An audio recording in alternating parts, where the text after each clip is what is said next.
Well, we just have a couple weeks left in this series, Disrupted, this week and next week, and then we'll hit Palm Sunday and Easter. And some of you may be wondering, when's the pastor going to start working again? He loves when I do that. So here's what we're looking at. The week after Easter is the comeback. So we'll be looking for that is tentative, so just so you know. But anyway, thanks for putting up with myself and Isaac for the past couple months, and we got just a couple weeks left until we'll get back into a more standard rotation. But we're in this series, Disrupted. Like I said, we got 2 weeks left on it, and this series, the design of this series is to kind of see how Jesus comes into our lives and disrupts them and puts maybe a wedge between our common way of doing things and maybe makes a shift. And sometimes these are drastic shifts, sometimes they may be a little bit more subtle. But the idea is that it kind of shakes us out of our comfort zones a little bit. It moves us beyond what we think we know or how we think life should be. And he provides sometimes a different path or a different way that leads us into a whole different way of looking at life or experiencing life. And up to this point, a lot of our disruptions have been sort of, I don't think they're negative, but they kind of can be looked at negative, and they can almost be looked at as stereotypical type of Christian things. Because when we talk about Jesus saying, sell everything, well, it doesn't sound too much like fun. When he says, don't judge, well, that's fun. When we're not supposed to worry, that's just part of our lives. But it takes a little bit of insight and a little bit of digging to really see not just what Jesus meant, but the life that he promises when we allow him to disrupt the status quo of the way that we think life should be going. And through this series, it's been our goal to do that. But today, we're going to take a little different angle on this. While it's still a disruption, rather than look at something that maybe we're comfortable with, this disruption may be something that we all maybe welcome. We may want God or Christ somehow to disrupt this approach or this status quo or the way we're living our lives, and maybe help us to understand a different pathway. Something that's out of the ordinary rather than just the way that we've been living. And this has to do with the way that we just are experiencing the overwhelming burden of life, the exhaustion of life. The exhaustion of life is not the exhaustion that sleep will help you with. I mean, many of us, when we go to work and we work 8 hours or we work a long shifts throughout the week, maybe it's overtime, maybe it's a lot of extra stuff. This is why we have the weekends. A lot of times we just rest, we can get some sleep and it recharges our batteries. But the kind of exhaustion that I'm talking about is the kind that sleep just doesn't help. In fact, it sometimes keeps you up at night because it's the kind of exhaustion that sleep just can't fix. It's the overwhelming things that get in our minds where our emotions are fatigued, our mental status is overwhelmed. We get so overstimulated with so much that is happening in our lives, and we kind of sleep or we don't sleep or whatever it is, but we just can't find that kind of rest. And many of us find ourselves in that situation where the sleep that we have just doesn't do it. And this kind of exhaustion or this kind of mental overload, it sometimes enters in through a number of different ways. Many of us are tired of carrying responsibility, the responsibility that we feel overwhelmed by. Maybe at work, you're just like, I cannot deal with this anymore. I can't handle what is expected of me. Maybe you're a good worker, but it still seems like it's not fair. They're hiring more, they're firing more people than they're hiring, and they're giving you the leftovers. Maybe in relationships that are just so much draining in terms of the fatigue that it comes to the point where you're just like, it just keeps me awake at night. Many people suffer from or deal with the emotional exhaustion of financial fatigue, where you're just tired of it. You're just tired tired of always worrying whether or not you're going to have enough to get through a month or if it's going to be back in the red again. And this emotional responsibility that we have just comes upon us because of all these expectations that are outside of us, that are weighed down on us. And it just exhausts us. And no matter how much we sleep, doesn't help. But not only is there an area of responsibility, but there's also regret. The weight of regret. I mean, if you've made it this far in life and you don't have any regrets, you should write a book. Because the rest of us are dealing with regret. I mean, I'll be honest, every day there's something. There's something in life that triggers this in my mind that says to my inner self, if you wouldn't have been so stupid, or if you just would have done this instead of that, you would be so much better off than you are now. It's this regret of these past mistakes, this guilt that we have because of what has taken place. Maybe you're living with the consequences of guilt of decisions that you did make, and it's bearing down on you, and it's just you can't get rid of it. It's exhausting. It's overwhelming. Or maybe just the stuff that maybe you could do, but you can't undo certain things. You want to right the wrongs, but you can't do it. And we find ourselves overwhelmed by these regrets that we have, but not just only the responsibilities and the regrets, but then there's the pressure to be enough. And this comes from a myriad of different sources in our lives. The pressure to be the right kind of husband, the pressure to be the right kind of wife, the pressure to be the right kind of parent, the pressure to be the right kind of Christian, the pressure to be the right kind of worker, the pressure to be the right kind of kid to your parents. There's so many pressures that come alongside of us that just kind of heap themselves on top of us to where we feel like we just can't bear it because the expectations of what we're supposed to be are just exhausting. Our friends, we look around and our peers and our circles that we walk around with, and there's just a pressure where we want to feel accepted by them. So maybe there's a pressure to look a certain way or to say the right thing or to do the right thing, because if you don't do the right thing, you know how they're going to react. We go to work or we get in a group of friends and there's just this pressure of the expectations just to be accepted. We compare ourselves with other people because we think that they have what we need because we want to be where they are. And then there's the religious pressure, the pressure of religion, to be the right kind of Christian. This is what Jesus was originally referring to, this type of exhaustion. Because Jesus was talking with a group of people who had come to kind of see what was up with him. He was getting a lot more notoriety in his ministry here on earth. And so he was known for his incredible teaching. Things that when he would talk, they would listen and they would like, that is incredible teaching. We've never heard something like this. And so they would come to hear him speak. And so this group of people comes to him, and he knows what's going on with them. They were exhausted. They were exhausted religiously. They didn't know what it meant to have a relationship with Christ. All they knew was that they should be religious, because what had happened is the religious leaders of the time had kind of twisted this idea of God, and they put so many rules on people. They put so many rules that the idea was that unless you follow all these rules, you would not be accepted by God. And so these people were just drowning in this idea of what we're trying to do and trying to make it right. And faith had turned from this relationship where what Rebecca said about God giving life or Christ bringing life into this religion of fear.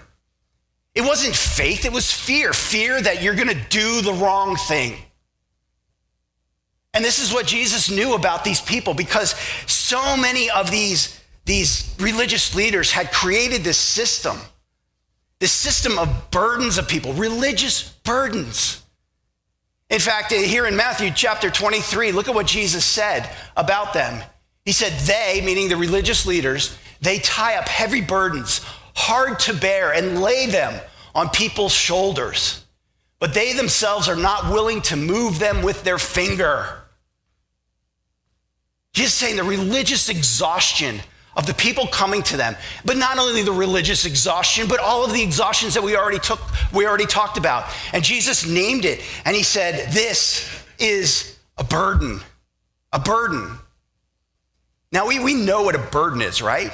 We know what it's like, this thing that we feel on our shoulders. Now, we may know what this is, but in the first century when Jesus was talking, this is what people imagined in their mind is this kind of donkey, all right? A donkey, and what he was carrying on his back was his burden. Now, you could see he's screaming and he's saying, help me.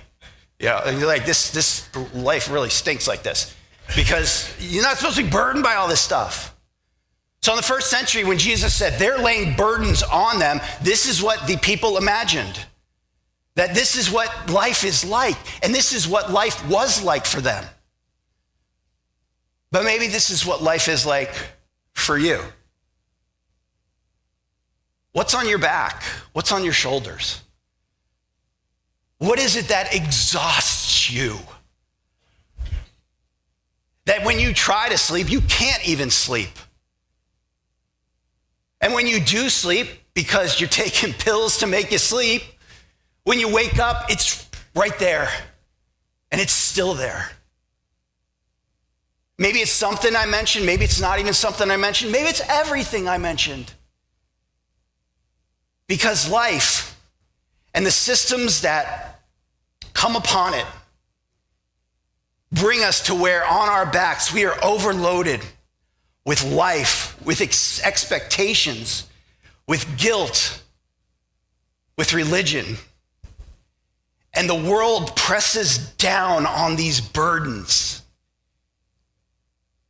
And you weren't meant to carry them. You weren't meant to carry them.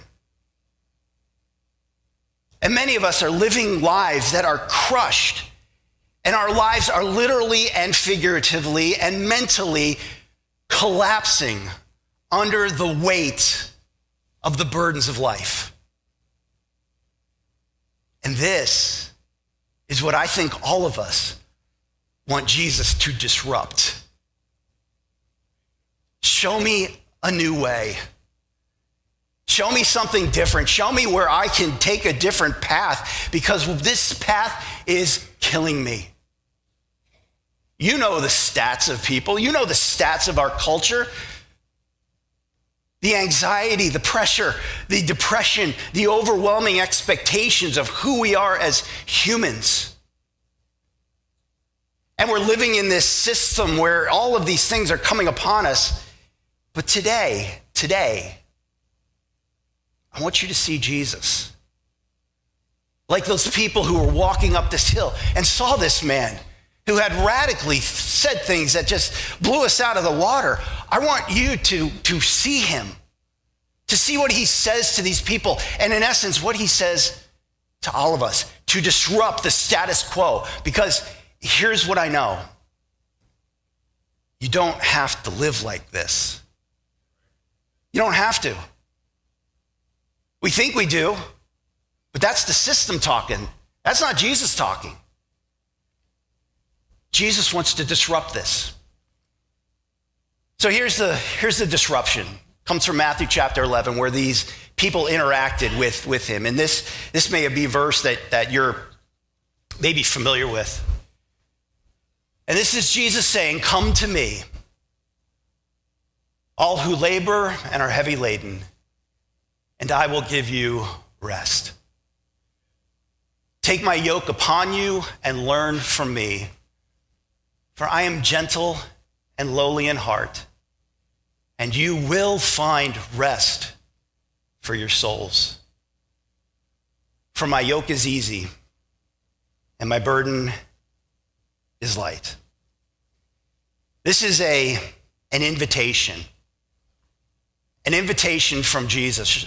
an invitation for us, not a command, not something you have to do, but an invitation for us. Now, at this point, Jesus, in his invitations, this was so different. Remember, people called him the rabbi, but this was different words. This invitation was different than the other rabbis. The other rabbis, remember, they're the ones who put more expectations on the people. They're the ones who said to people, this is what you must do to be in good standing with God. So when Jesus says, no, it's not this is a shocking invitation for people, a radical invitation of Jesus for his listeners to come to him. You notice he doesn't say, what I want you to do is I want you to follow the law. I want you to study the Torah. I want you to obey the commandments. I want you to do this and that. He says, I want you to come to me. Come to me. Don't follow the system. Come to me.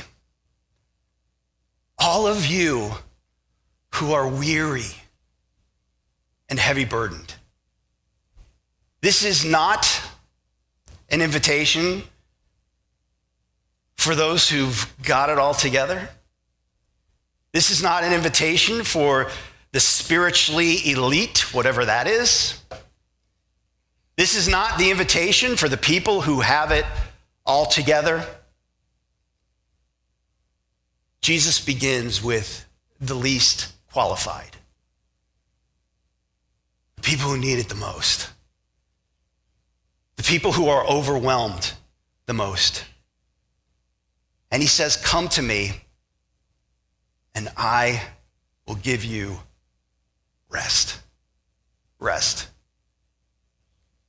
This word rest, I mean, we know on one level what it means.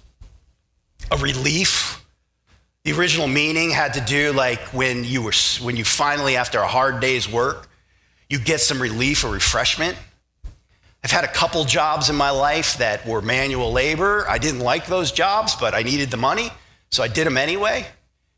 And I'll tell you, that's the best sleep I got in my life. When you exert yourself for so long and then you hit that bed and there's nothing like taking a shower and hitting those clean sheets and just, that's the type of rest that Jesus is promising to people. The restoration. But on another level, this goes a little bit deeper.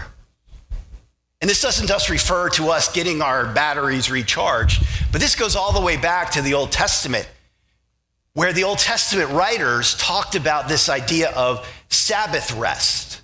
Sabbath rest. And the concept here was that after you worked, you followed the direction of God, where you would take one day as a Sabbath.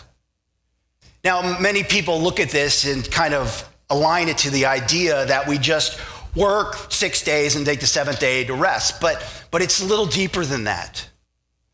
The Sabbath was designed that you would take some time out away from all of the craziness of life, and you would align yourself with God during the Sabbath. To kind of have a built-in check of your life to see kind of where you need to kind of maybe adjust in your relationship with God. And the rest that's associated with this is, it's a beautiful thing. Because what this rest is referring to, the Sabbath rest, is that the majority, maybe not all, but the majority of those things that are weighing so heavily on you are simply associated with us not being aligned with God's design for our lives. You may not believe this. I mean, you may think that that's crazy, and you may think I'm not really, don't really understand life, which is fine. But I'll tell you, in my life, the majority of burdens, the majority of things that are weighted on me are often because there's a misalignment somewhere between me and God.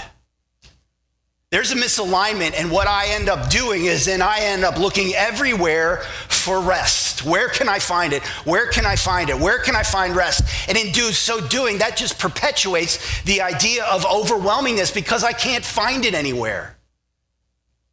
And this idea of the Sabbath is about finding peace with God. Imagine what life would be if you and me lived in a state of being at peace with God. I mean, what would that do for you? To believe, not just that God fixes everything in your life, but to believe everything that God says about you. To engage and embrace all of what he teaches about you and your life. To actually trust that when he comes to disrupt your lives in ways that you think are crazy, that he actually might know a little bit what he's talking about. And that God's design for your life and you fitting into that design breeds a peace that you cannot find anywhere. And I think most people would not believe this, especially outside of church, but most people would not believe that the majority of our issues that we bring upon ourselves are simply because we are misaligned. And we try to fix it all on our own, and we try to believe things, and we try to do things, and we take this and we do that, and we do all of these things to try to find something that God is saying, it's right here. Here's the rest. And so Jesus offers this rest. He doesn't offer religion. He doesn't offer the weight of doing things right. He offers the beauty of rest. But he goes on and he says, take my yoke upon you. And this would be a little bit of a weird thing in and of itself because of just the concept of it. But back then, a lot of rabbis referred to their teachings as yokes, as something that you would put on and wear. And again, here's another picture of what this would look like. You know, when two oxen are matched together, they are yoked together. And Jesus says, take my yoke, which is the beam across, take my yoke upon you, and you will find rest. Now, in and of itself, these animals don't look restful, do they? They look dirty and they look more worn out about life than I do. And you think this doesn't really make sense. Why would Jesus use this picture? I didn't know this, but a yoke, if it's created correctly and positioned correctly, distributes the weight accordingly to each animal. In other words, what happens is if you have one strong ox and one weaker ox, the yoke will allow the weight or the efficiency to match together so that they move in tandem, while the bigger ox, the stronger ox, actually takes more of the burden of the work.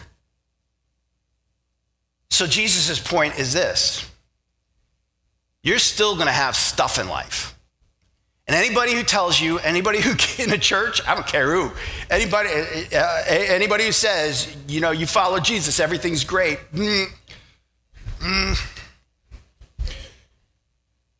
Jesus says you're going to have burdens. There's going to be stuff in life that just rocks your world. There's going to be stuff that you don't understand, you didn't ask for it. But with him being yoked together with you, he bears the brunt of the weight. You move efficiently because you're not as strong as him, but you're together with him. The distribution of the burdens of life. That he says to you and me that all of this stuff that you're carrying, you don't have to do it alone. And I know the response usually is, well, where is Jesus? Jesus can't see him. This is all kind of figment of your... I can tell you time and time and time again, we could have people lined up over and over and over again who can attest to the fact that life with Jesus yoked to them versus life alone is night and day difference. Because Jesus is bearing the weight. This is what he's offering. He's offering to all of us who are burdened by life, who are overwhelmed by it. Come to me and yoke up with me. Engage with me. Walk through life with me. And I will give you rest. So let's talk finally about what this kind of rest is, the rest that Jesus actually gives. Tell him hi. The rest that Jesus gives. Or better yet, put them on speaker. They need to hear it too. All right. Rest for the soul. He says, I will give you rest for your souls. The soul refers to your inner life. The part of you that really probably only you and maybe your therapist know about. That deep part. The part that when you're alone with yourself,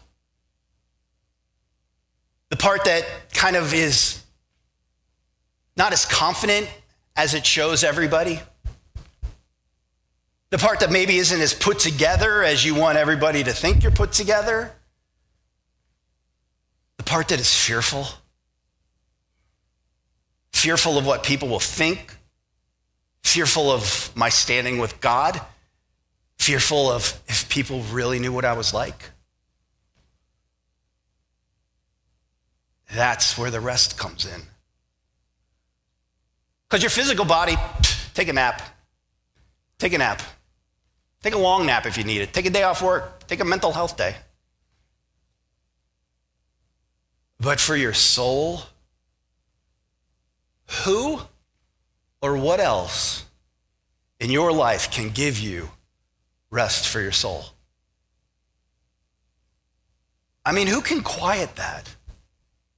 Again, you're yoked up, so it's not that it goes away, but who can provide rest for all of that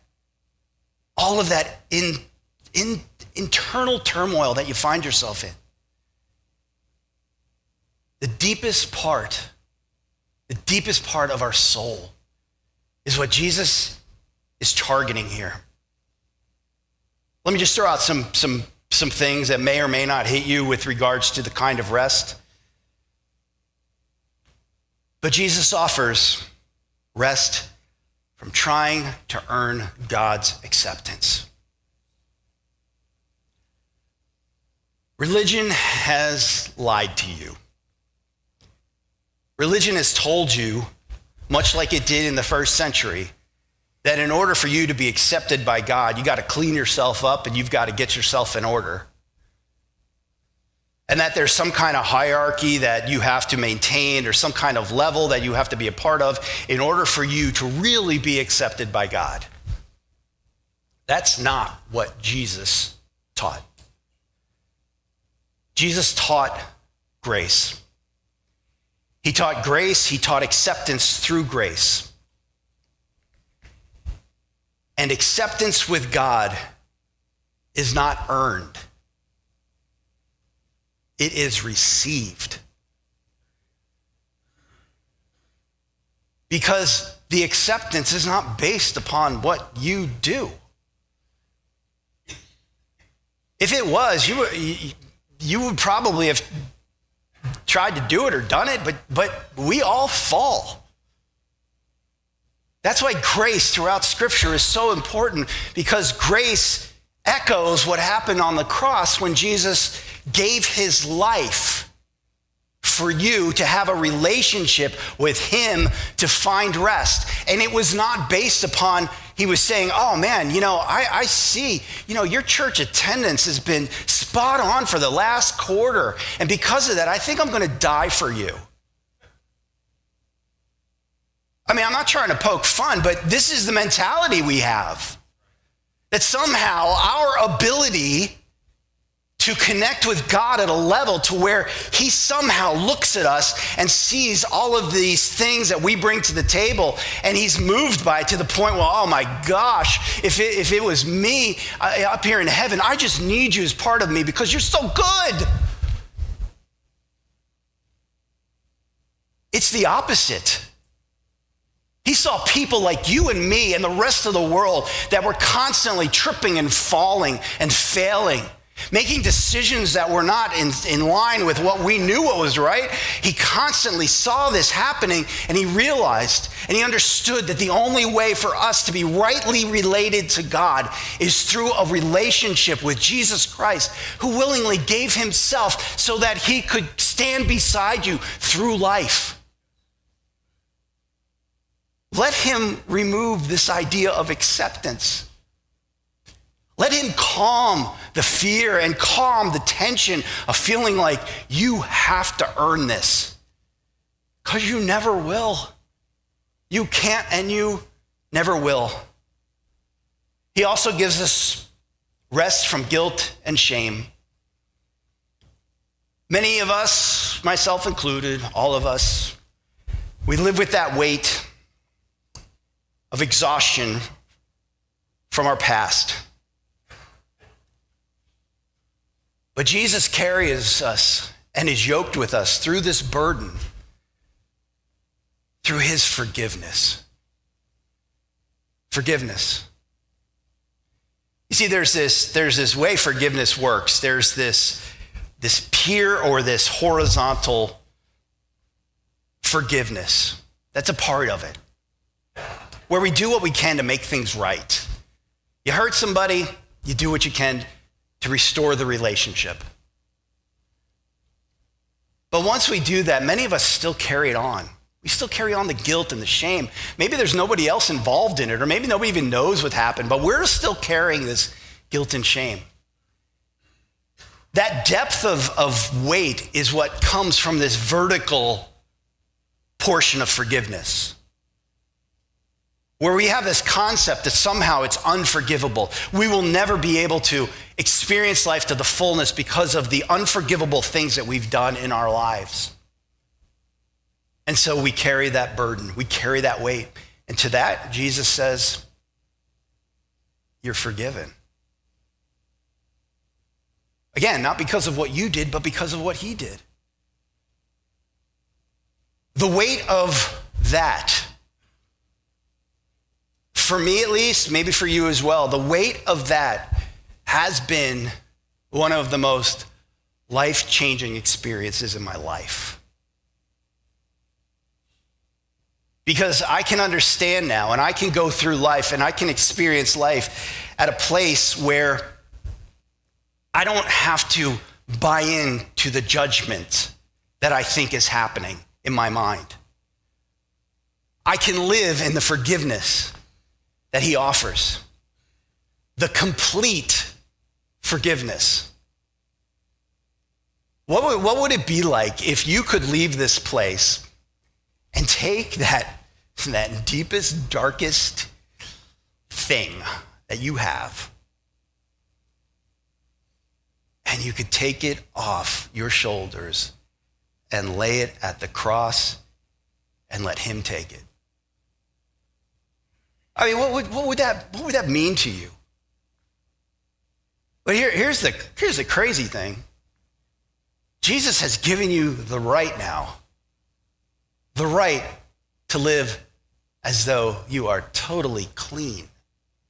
Doesn't mean everybody else is going to agree with Jesus. In fact, they'll probably try to throw it in your face every so often. Hey, you remember when you did this? Well, yeah, but Jesus doesn't. Because he's forgiven you. The weight of the guilt and the shame. Another rest that he comes in is the rest from trying to control everything. If there's one thing that can provide exhaustion, it's trying to control everything with the belief that everything depends on me. How will I get through life, or how will anybody survive without me? I had that thought or that belief system once, and then I was really humbled. And then I realized nobody cares. I mean, I think more about myself than anybody else sure did. But I also realized that in doing something and doing that, I learned a valuable lesson.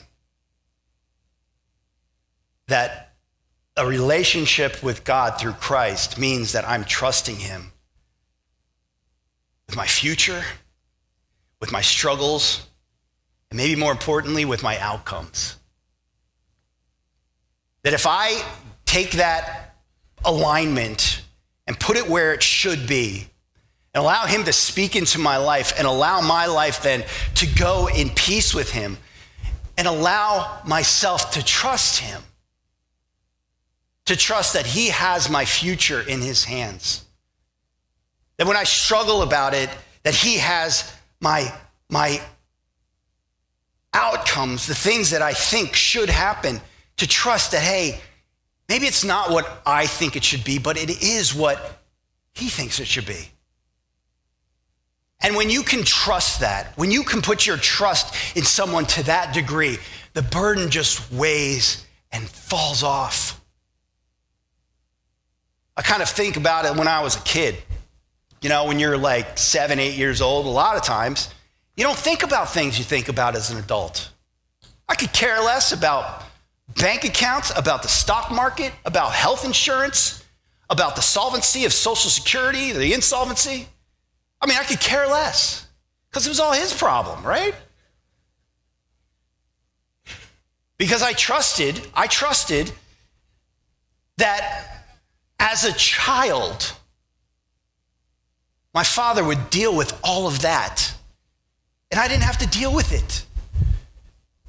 I didn't have to worry about the struggle of the future because I didn't really care. I didn't have to worry about outcomes. I didn't really care. Why? Because I knew someone was taking care of it. And there was a trust. As a child of God, how much more does your heavenly Father care for you?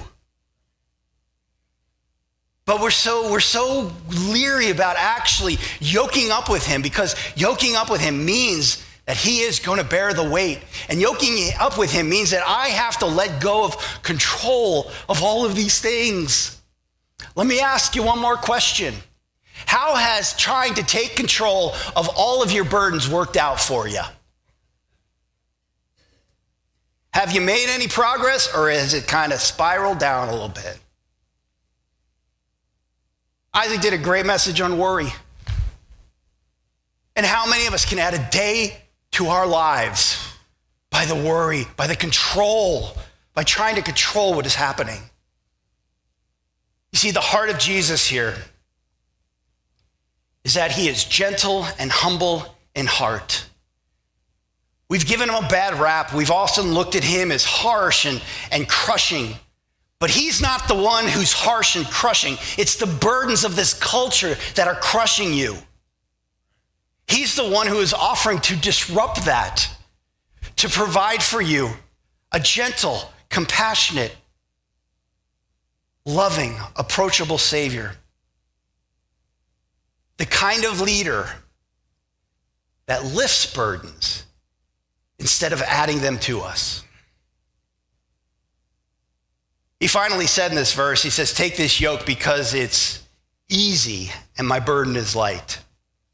This word easy can be also translated into easy fitting. It fits right. You ever have a pair of shoes that just don't fit right? And you try to walk in them, and you try to run in them, or you try to do something, and it just is not easy. But when you get the good fitting pair with good cushioning, it's well fitting. It just works. The yoke of Jesus that he's describing is easy, and it's designed for your life.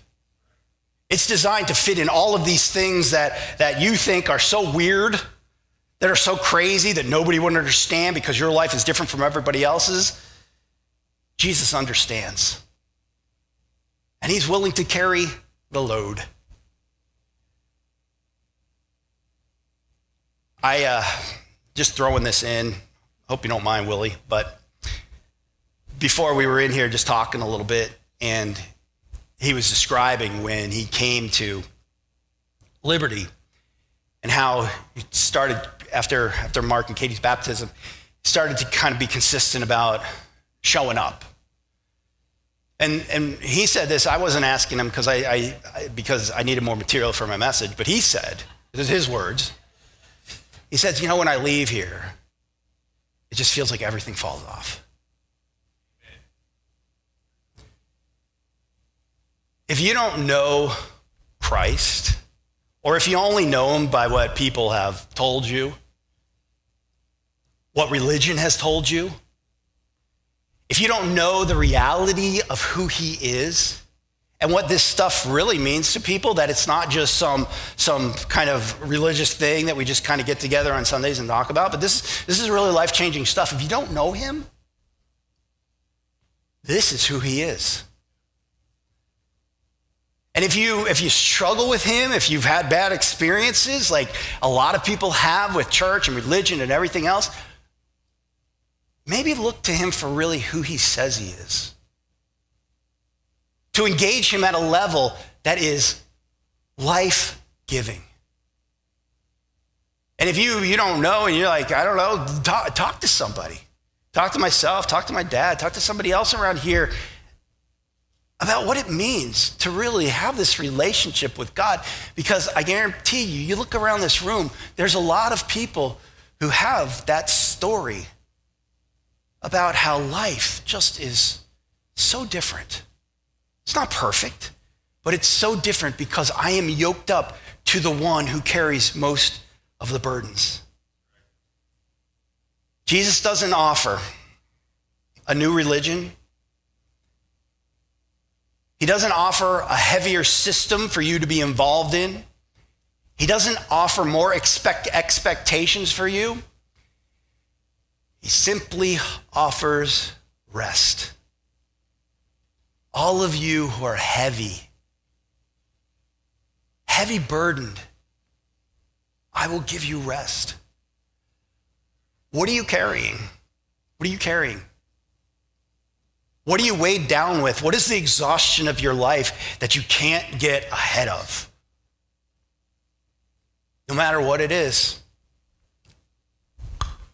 he's got the answer. And he, only he, can provide rest for your soul. Why don't you stand with me? Let me close this in prayer today. Father, thank you for today and for the day that it's been. Thank you for the baptism that we witnessed, but not just for the event itself, but the character of the life that's been changed through a relationship with you. And I know that whether people are here today watching online or whatever, that there's burdens. There just are burdens in life. And many times we look everywhere. We look everywhere to alleviate except you. And maybe today, maybe it's just taking a step towards understanding more what it means to really connect with you. Maybe it's just an idea that we now look to you and we see you off in the distance and we hear the words, not to the people 2,000 years ago, but to us personally, come, you who are burdened with life, and I will give you rest for your souls. Thank you for the men and women who have come today, and bless us as we leave here and just experience your rest even this week. In your son's name, amen.